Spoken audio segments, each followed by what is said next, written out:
Bonjour tout le monde. Je propose qu'on commence la réunion parce qu'il y a déjà une bonne partie des participants qui sont parmi nous. Donc, bienvenue dans ce webinaire où on va parler des appels à projets des pôles de compétitivité Greenwin et Wagralim. Moi, je suis Margot Lognoul et je suis la coordinatrice de l'ISH2O dont je vais parler dans quelques instants. Donc pour ce webinaire, on aura d'abord une petite introduction, ensuite une présentation du mécanisme des appels à projets par Greenwin et Wagralim, et ensuite un partage d'expérience via le projet PFAS Blaster qui va partager son expérience fructueuse des projets de pôle. Et puis, on vous propose de terminer le webinaire par une séance de questions-réponses. Donc, pour ce webinaire, on vous demande de désactiver les micros pendant les présentations, mais vous pourrez les réactiver après. Et si vous avez une question, cliquez sur la petite main pour indiquer que vous souhaitez prendre la parole. Et alors, je vous informe que ce webinaire est enregistré et la vidéo sera disponible a posteriori. Alors, un petit mot sur l'IS H2O. Donc, IIS, c'est pour Initiative d'innovation stratégique. L'initiative H2O, elle fait partie des 19 initiatives de la stratégie d'innovation de la région Wallonne qui a démarré mi-2022. L'ISH2O, elle est portée par deux grands acteurs publics de l'eau, à savoir la Société publique de gestion de l'eau et la Société wallonne des eaux. Et l'objectif, c'est accélérer l'innovation dans le secteur de l'eau. Très concrètement, comment? En favorisant la création de projets d'innovation. Donc, on favorise la génération d'idées de projets via des ateliers que nous animons dans des groupes de travail thématiques, mais on fait aussi une aide à la recherche de partenaires et à la recherche de financement via une veille des appels à projets. Donc, si votre organisation est intéressée par rejoindre l'ISH2O, vous pourrez accéder à nos groupes de travail ainsi qu'aux informations qu'on partage dans notre écosystème. Vous pouvez me contacter, il y a mon adresse email qui se trouve ici. L'ISH2O bénéficie d'une subvention de la région Wallonne, donc l'adhésion est évidemment tout à fait gratuite. Je vais laisser la parole à Greenwin et Wagralim. Ouais. Merci Margot.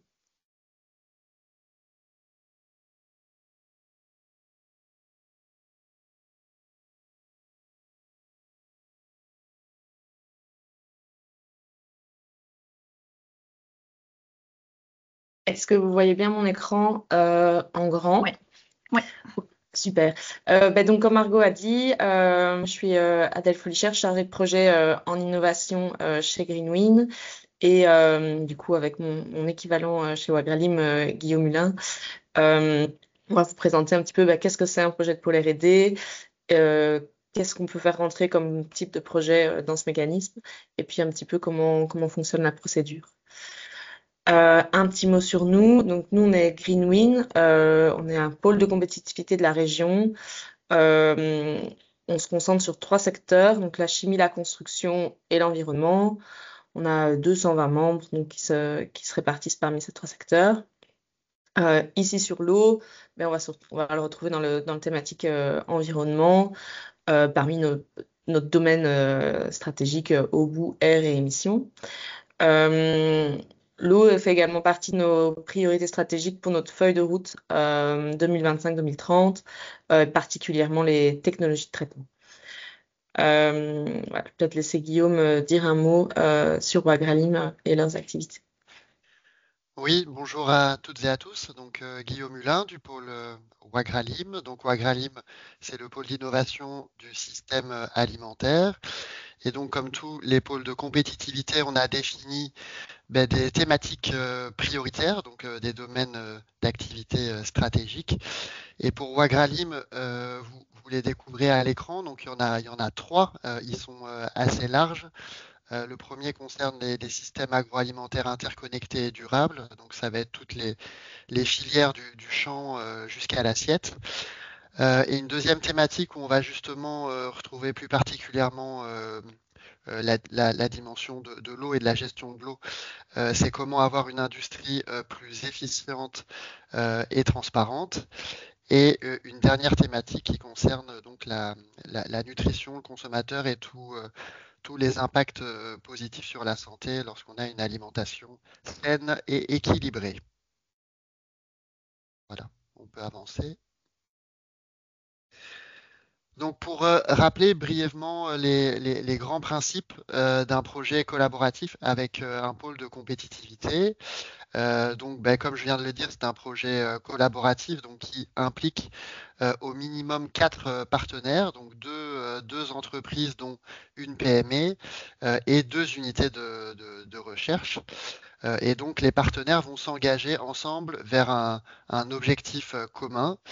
Et ce projet doit aboutir à la création d'activités économiques. C'est vraiment ça qu'il faut retenir au niveau des projets de recherche avec les pôles de compétitivité. Donc, ce sont des projets l'idée par une entreprise. Donc, ça, c'est une obligation. Et donc, l'objectif, c'est vraiment de créer des nouveaux produits, services, procédés innovants et valorisables sur le marché avec une certaine ambition. Donc, il n'y a pas de limite. Il n'y a pas de limite de montant sur des projets de pôle. Donc nous, au niveau Wagralim, on est plutôt en moyenne sur des budgets de 2 à 4 millions d'euros. Donc c'est pour dire que voilà, il faut une certaine ambition, il faut relever des défis, des challenges technologiques importants pour les différents secteurs concernés. Donc on est surtout sur des projets à long terme. Donc l'idée c'est de travailler sur des solutions d'avenir avec un time to market qui globalement de 4 à 5 ans. Donc on n'est vraiment pas sur du court terme, avec des niveaux de maturité technologique. On démarre souvent en TRL 3-4 et on espère atteindre TRL 7 en fin de projet.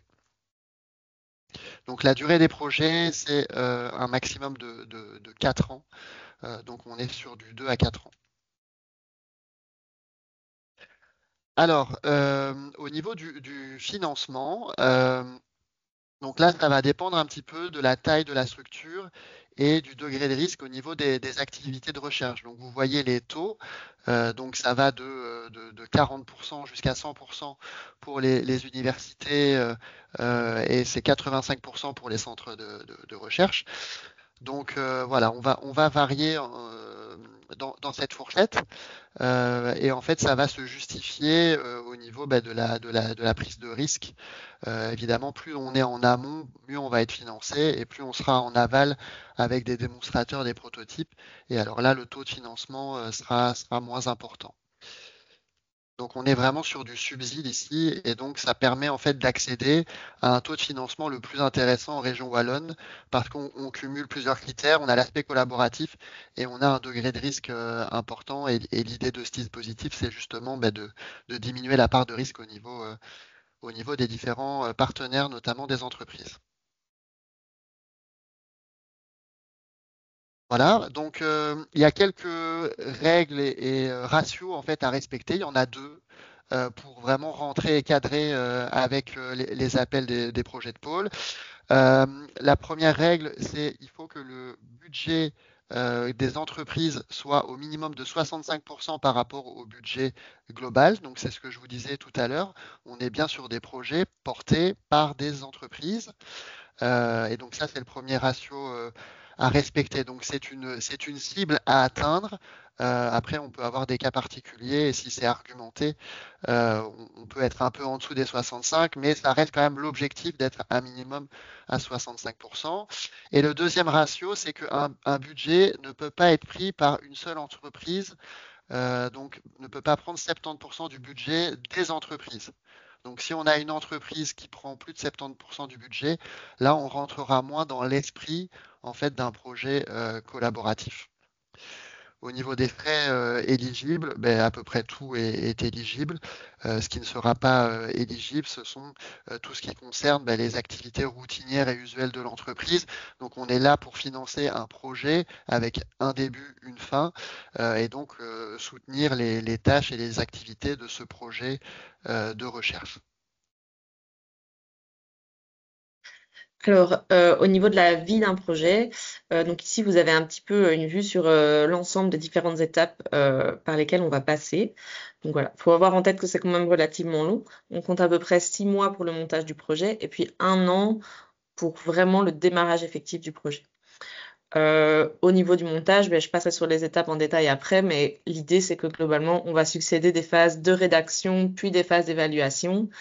L'objectif, c'est pas juste que ce soit long et pénible, c'est aussi de vous aider de vous donner le temps de maturer le projet, de le faire valider à différentes étapes et pas directement investir du temps dans la rédaction d'un projet complet si on avait pu se rendre compte en fait beaucoup plus tôt qu'on n'était pas tout à fait dans les clous.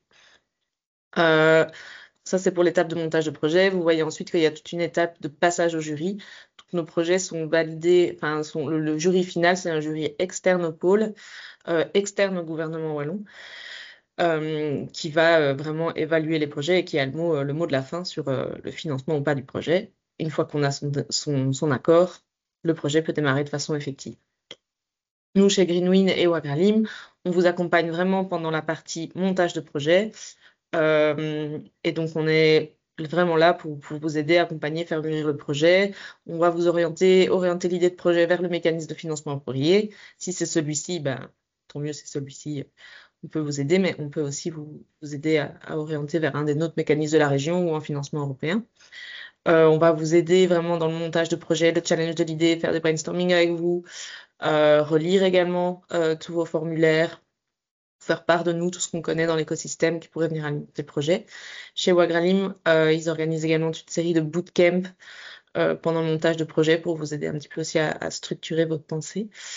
Et on peut également servir de support administratif et de lien avec la région. Donc, c'est-à-dire que, voilà, par exemple, c'est nous qui déposons les documents finaux à la fin de projet. On discute enfin voilà, on peut vous assister dans toutes vos discussions avec la région, que ce soit pendant le montage ou après en cours de projet, en cas de souci ou en cas de question. Alors, au niveau du montage, comment ça se passe? Donc, la première étape, ça va être le dépôt d'une lettre d'intention. C'est un document qui fait 2 à 4 pages chez nous, qui se présente comme un PowerPoint chez Wagralim, où on va vraiment jeter les bases de l'idée et les premiers partenaires.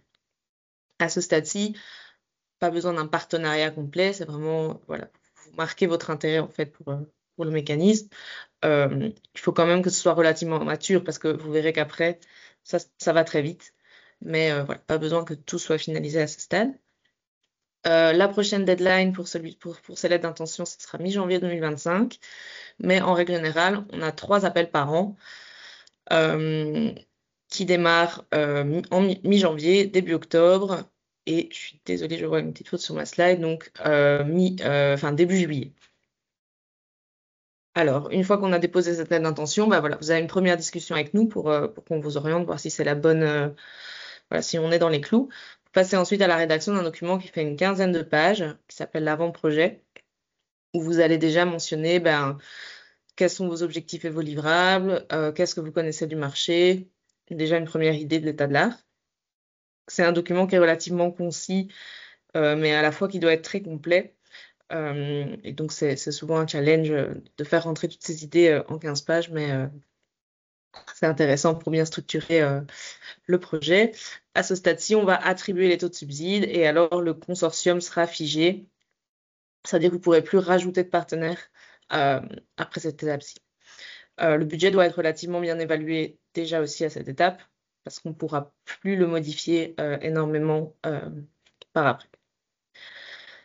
Une fois qu'on a déposé l'avant-projet, on passe à une présentation orale de 15 minutes qui s'appelle le diagnostic de maturité.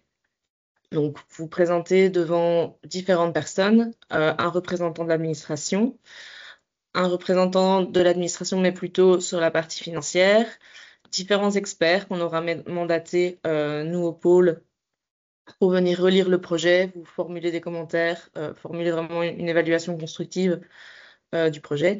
Et puis 2 membres du jury du gouvernement qui sont pas là pour déjà donner un avis engageant, mais qui voilà, vous donnent un premier son de cloche sur le projet, un premier retour. Si tout se passe bien, si à cette étape le stage gate est validé, on passe à la rédaction d'un document écrit de 50 pages, qui est le projet complet. Les éléments sont relativement similaires, mais vous aurez beaucoup plus de place pour les détailler et vous devrez notamment détailler l'ensemble de votre plan de travail à ce stade-ci. Un gros morceau du travail à ce stade-ci également, c'est la réalisation de toutes les annexes de budget qui doivent être détaillées. Une fois que ce projet complet est déposé, on passe une nouvelle phase d'évaluation, au comité d'évaluation, qui est à nouveau une présentation orale de 15 minutes devant les mêmes personnes de l'administration, en plus de cette fois-ci les organes d'administration du pôle et également les mêmes experts qui avaient relu votre avant-projet, qui vont voilà, à nouveau relire, refaire des commentaires, venir attester de comment est-ce que le projet a évolué depuis la version avant-projet. Si tout se passe bien, voilà, il vous reste 2 semaines pour corriger ce document écrit de 50 pages, y rajouter les différents commentaires qui ont été faits lors du comité d'évaluation. Et à ce moment-là, nous, on le dépose sur la plateforme de la région et il passe entre les mains du jury qui rendra sa décision finale. Je vais laisser Guillaume vous présenter les différents critères de jury. Il faut bien avoir en Oui. tête. Juste pour compléter ce que vient de dire Oui. Adèle, donc on est clairement donc sur un parcours assez exigeant qui est long en termes de montage, hein. Donc nous on compte 4 à 6 mois entre le moment où on a eu l'idée de départ et le moment où on va faire voilà, le dépôt final du projet. Donc ça demande un investissement assez important, notamment du coordinateur.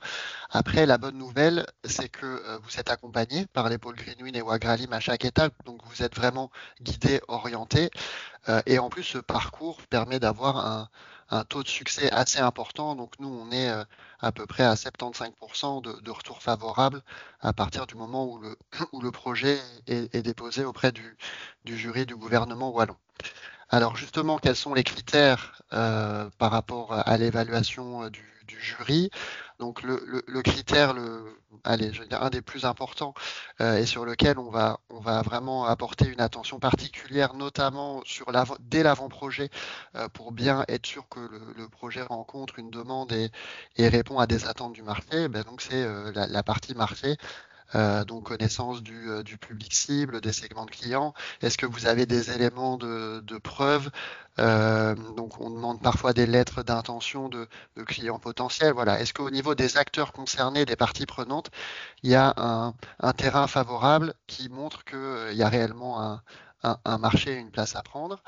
Ensuite, le critère de logique d'intervention, c'est est-ce qu'on rentre bien dans les priorités, les axes des pôles de compétitivité, les priorités de la Wallonie, les tendances actuelles, est-ce qu'on est bien aussi en ligne avec la stratégie globale des partenaires? Donc tout ça, est-ce que tout ça fait sens? L'adéquation entre les moyens nécessaires et ceux qui sont demandés. Donc on a souvent une dimension internationale, donc qui n'est pas obligatoire mais qui est recommandée. Ça dépend un peu du contexte, hein, évidemment. Chez Wagralim, quand on a des projets de filières très locales, la dimension internationale est un peu moins présente. Voilà, très important, l'aspect innovation. Donc, on est vraiment sur des projets d'innovation. Donc, il faut une dimension nouvelle par rapport à l'existant. Il faut de l'ambition par rapport à ce que peut délivrer la concurrence ou des alternatives au sens plus large du terme. Donc ça, la dimension innovation, on vous aide justement à bien identifier les leviers et à bien argumenter sur ces aspects d'innovation, qui n'est pas forcément que technologique. La propriété intellectuelle, donc toute la réflexion sur la valorisation du projet, et également tout ce qui est accord de consortium, donc comment on va ensuite se répartir la partie valorisation des résultats entre les partenaires. Les aspects financiers, donc j'ai abordé tout à l'heure la règle enfin les deux ratios qui sont importants, mais il y a également le réalisme, la faisabilité financière. Est-ce que tout ça est réaliste par rapport aux capacités aussi de l'entreprise? L'éternel critère de création d'emploi, hein, qu'on retrouve dans pas mal de projets dès lors qu'on a un soutien, un financement public, donc la création d'emplois directs et indirects. Le potentiel de valorisation, donc le fait de créer la valeur économique, d'avoir ce qu'on appelle un effet multiplicateur, donc un impact bénéfique pour toute une filière. Donc c'est la capacité à tirer un peu aussi les acteurs de son secteur vers le haut, de montrer l'exemple, de montrer la voie à suivre et d'être dans une logique collaborative. Et ensuite, on a deux critères un peu transversaux. qui sont le numérique et l'impact au niveau du développement durable. Donc là aussi, c'est relativement classique.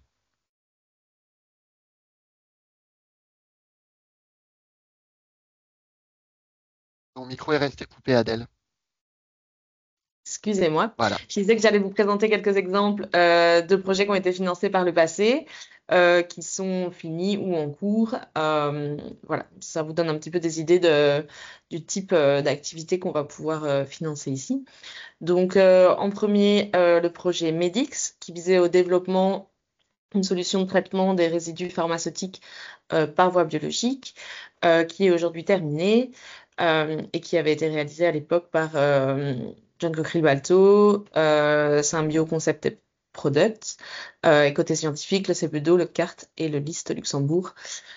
Pour information, ici, le LIST n'était pas financé. Donc, on peut avoir des acteurs externes à la Wallonie dans les projets, mais ils ne seront pas financés sur le budget.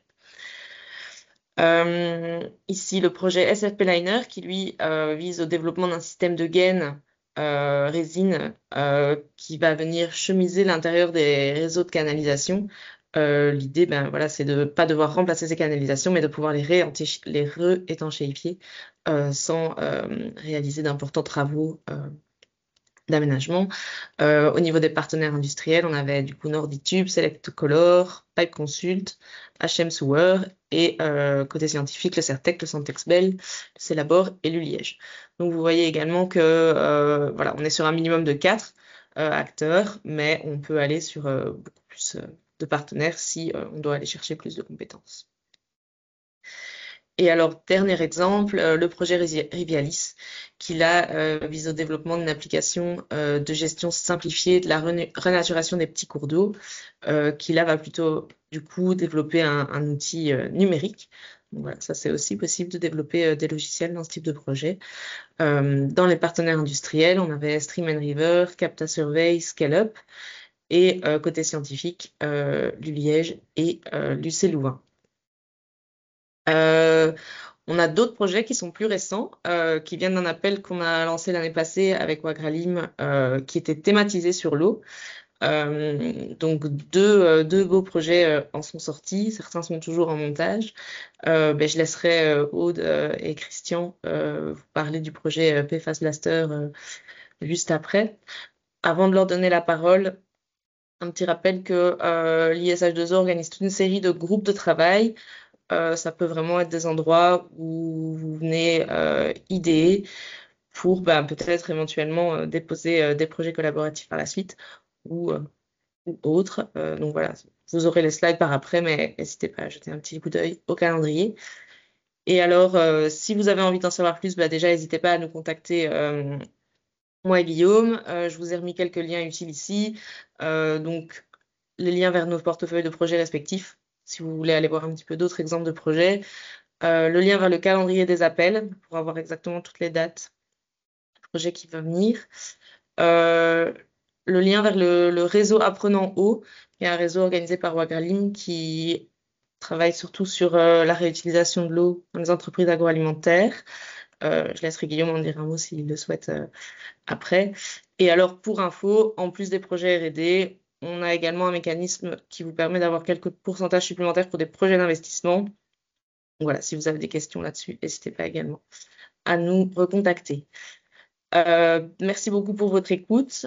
Je vais arrêter ici le partage pour laisser la main à Aude et Christian. Et puis, on prendra toutes les questions ensuite de leur présentation. Bonjour à tous, donc je suis Aude Smith, je travaille chez IBA et donc je suis le coordinateur du projet PFAS Blaster. Donc je vais peut-être partager mon écran si j'y arrive. Alors, je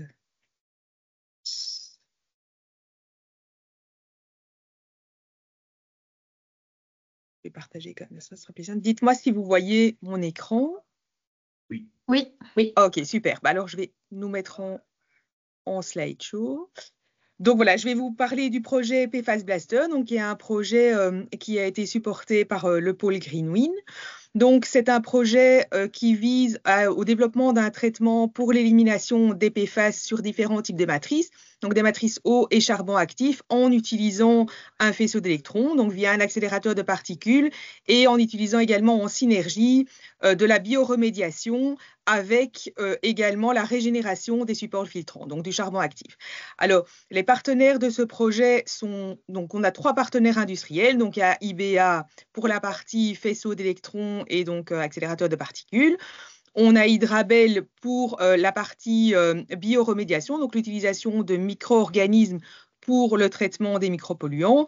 Et alors, on a Amers Technologies qui développe des procédés de désorption thermique à basse température pour justement nous permettre de désorber les sous-produits de l'irradiation. Donc, ça peut être des PFAS à courte chaîne, adsorbés sur le charbon actif dans le but de régénérer le charbon. Et donc, on est soutenu par l'UNAMUR et l'ULiège. Donc, tout d'abord, l'ULiège pour tout l'aspect analytique, donc toutes les analyses LCM, SMS des différents sous-produits d'irradiation ou des différents sous-produits de traitement de bioremédiation. Et on est également soutenu par l'UNAMUR pour tout le développement de la modélisation qui va nous permettre en fait de prédire les conditions optimum de traitement en fonction des différents types de molécules. Donc, il y avait vraiment à ce niveau-là une bonne complémentarité des partenaires et je pense que c'est vraiment très important justement pour le développement de ce type de projet. Alors, au niveau des work packages qui font partie du projet, donc on a 3 work packages principaux qui sont le work package analytique, donc le work package 1, donc avec l'Université de Liège et l'Université de Namur pour certains tests spécifiques. Le work package 2 pour le développement des méthodes de traitement avec les 3 industriels. Et enfin, tout le work package de modélisation, donc le work package 3 avec IBA et l'Université de Namur. Alors, ces work packages sont soutenus par le work package de coordination, donc le projet est coordonné par IBA.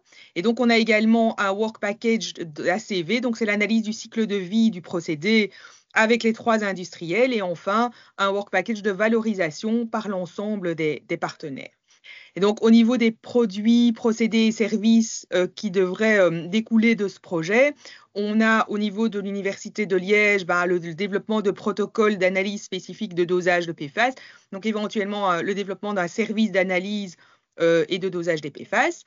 Au niveau d'IBA, c'est principalement le développement d'un procédé de traitement en utilisant un faisceau d'électrons, mais également en partenariat avec l'UNAMUR, le développement de software de prédiction des conditions de traitement en fonction des différents types de molécules de PFAS auxquelles on peut avoir affaire. Au niveau d'Hydrabel, on est plus sur le développement d'un produit pour le développement d'un consortium de micro-organismes spécifiques, par exemple, aux courtes chaînes de PFAS, mais alors également sur le développement des procédés en synergie avec la technologie d'IBA et la technologie d'Amers-Tech. Et donc, au niveau d'Amers Technologies, là, on est plus sur le développement d'un procédé de désorption des PFAS spécifiques au charbon actif, qui alors rentre aussi dans la synergie avec les 2 autres technologies.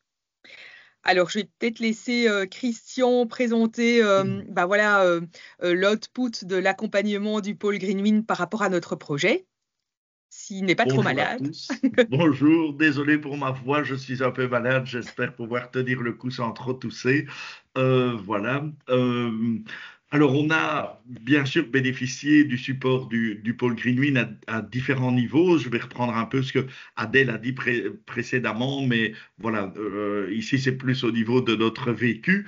Nous, ça nous a été extrêmement utile dans l'organisation générale, notamment dans la précision des délivrables, ce qu'il faut fournir comme lettre d'intention, l'avant-projet, le projet définitif, donc les différents contenus, mais aussi les timelines qui sont très importants à respecter. Et donc là, le pôle est là pour mettre les jalons et nous permettre de répondre à chacune des demandes. Alors, les 2 points suivants se rejoignent un peu. C'est la revue documentaire et le diagnostic de maturité qui, pour nous, ont été fondamentales. D'une part, parce que le pôle Greenwind a relu complètement notre projet au fur et à mesure des différentes étapes. Donc, on recevait régulièrement des conseils pour clarifier et simplifier le dossier. Ça, c'est vraiment fondamental parce que nous sommes des experts, on a le nez dans le guidon et on oublie parfois un peu que nous serons jugés par des gens dont ce n'est pas le métier, et donc avoir un œil extérieur du projet, une vision globale au niveau de la compréhension globale de ce que nous désirions faire. Là, le pôle Greenwin a eu un effet considérable. Et alors, ce que nous avons adoré, c'est le diagnostic de maturité par des experts externes. Ce jury qui se base donc sur un jugement de notre avant-projet est fantastique parce qu'il nous permet d'améliorer considérablement le dossier, de comprendre là où on a des lacunes, et cette relecture, je vais dire, par le diagnostic de maturité, nous permet de maximiser les chances de succès. C'est indéniable. Si on n'avait pas eu, disons-le comme ça, si nous n'avions pas eu le diagnostic de maturité, nous étions partis dans un type de rédaction de projet qui peut-être n'aurait pas été accepté par la région wallonne. Donc, un point fantastique. Et puis, voilà, ce que nous aimons beaucoup aussi, en tout cas nous, en tant que petite société, de la part d'un pôle de compétitivité, c'est de nous donner une certaine crédibilité et une certaine visibilité. Un webinaire tel que celui-ci, des posts LinkedIn qui parlent du projet, mais tout ça nous permet d'être plus visible pour les autres partenaires et peut-être de monter d'autres projets dans le futur. Voilà. Donc c'est très intéressant. Voilà, on peut passer au slide suivant. Voilà quelques points d'attention, en tout cas des moments qui ont été clés dans la réalisation du dossier. Et on commence tout de suite par quelque chose qui peut vous paraître tout à fait trivial, mais qui chez nous a été un point très important, c'est de bien vérifier l'éligibilité des partenaires. Bon, je ne vais pas rentrer dans les détails, mais nous avions prévu certains partenaires dans le dossier qui sont plus des clients que des chercheurs. Enfin, ils pouvaient être éligibles au sens légal du terme, mais ils n'étaient pas éligibles dans l'esprit d'un projet collaboratif de recherche. Bref, vérifier l'éligibilité des partenaires, excusez-moi, et le pôle peut le faire pour nous. Ça, c'était très important. Avoir une complémentarité aussi dans les partenaires. Nous n'avons pas vraiment utilisé toutes les compétences du pôle Greenwin pour la recherche de nouveaux partenaires, mais nous leur avions cependant posé la question à un moment donné, lorsque l'on a dû modifier le consortium à cause de ce problème d'éligibilité. Mais le pôle Greenwin nous a déjà dressé un petit plan de tous les partenaires possibles auxquels nous pouvions faire appel pour remplacer les partenaires qui n'avaient pas été éligibles dans le projet. Voilà. Les autres points d'attention, c'est que souvent, c'est sur la clarté et la constitution du document où le pôle et le jury externe nous a beaucoup aidé dans l'idée de schéma clair par rapport à des longs textes explicatifs qui embrouillent peut-être un peu le jury. Et donc, voilà, là, pour une meilleure compréhension du document, c'est un point d'attention qu'il faut avoir à l'esprit en permanence. Il ne faut pas hésiter à bénéficier du support du pôle pour le dry run, les différents templates de documents que l'on doit remettre. Ils nous ont aidés aussi dans l'accord de consortium type, les documents des MOU, etc. Donc bref, ne pas hésiter à demander le support du pôle, c'est quelque chose qu'il faut avoir également à l'esprit. Et enfin, je terminerai par deux points sur le diagnostic de maturité, qui est vraiment un point clé pour nous dans le succès. C'est le fait que nous ayons pu avoir, et j'encourage tout le monde à le faire, une discussion ouverte, scientifique avec le jury, et qui permet d'éclaircir des points, d'améliorer la lecture de notre document. Mais bien entendu, pour cela, il faut avoir une certaine humilité et accepter les remarques du jury, en tenir compte lors de ce diagnostic de maturité. Et nous, c'est ce que nous avons fait. On a intégré leurs différentes remarques dans le projet, la rédaction du projet final. Et voilà, ça nous a été extrêmement bénéfique. Voilà. Tout ça sans tousser, hein. Bon. Et sans la voix cassée. Voilà pour nous. Merci beaucoup à toutes et tous donc pour vos interventions. Maintenant, je vous propose de prendre des questions. Alors, je vais essayer de réactiver les micros pour les personnes qui voudraient prendre la parole. Normalement, vous pouvez désactiver votre micro. Donc, si vous avez une question, vous pouvez lever la main ou directement intervenir. Je ne sais pas s'il y a des questions. Moi, j'ai une question par rapport aux partenaires. Donc, les partenaires internationaux, donc hors Belgique, ne sont pas financés. Qu'en est-il d'éventuels partenaires bruxellois ou flamands? Alors, les partenaires bruxellois et flamands ne seront pas financés non plus, à l'exception des universités francophones qui sont situées à Bruxelles. Celles-ci sont éligibles dans le cadre du mécanisme. Pour faire des partenariats, du coup, avec Bruxelles ou avec la Flandre, on peut aller chercher soit un financement qui s'appelle le BELCO, qui est proche, mais pas tout à fait similaire. Sinon, on a la possibilité d'activer éventuellement nos équivalents en Flandre. Typiquement, nous, on travaille avec le pôle Catalysti sur la chimie. Et là, il y a la possibilité d'avoir un projet avec des partenaires flamands et wallons. Par contre, la procédure est à ce stade-ci assez pénible parce qu'il faut faire tout en double. Donc, c'est-à-dire qu'il faut suivre la procédure chez nous et suivre la procédure en Flandre. Voilà, c'est des choses sur lesquelles on travaille pour les simplifier, mais c'est pas encore au point. Alors pour peut-être compléter Ouais. ce que vient de dire Adèle, pour les partenaires bruxellois, si je dis pas de bêtises, il y a des accords entre le SPW et l'équivalent au niveau de la région bruxelloise qui est Innoviris, qui fait que si le projet est accepté au niveau de la procédure wallonne, le partenaire bruxellois est financé automatiquement, on va dire, par la région bruxelloise. Donc il y a aussi des accords possibles à ce niveau-là et des possibilités.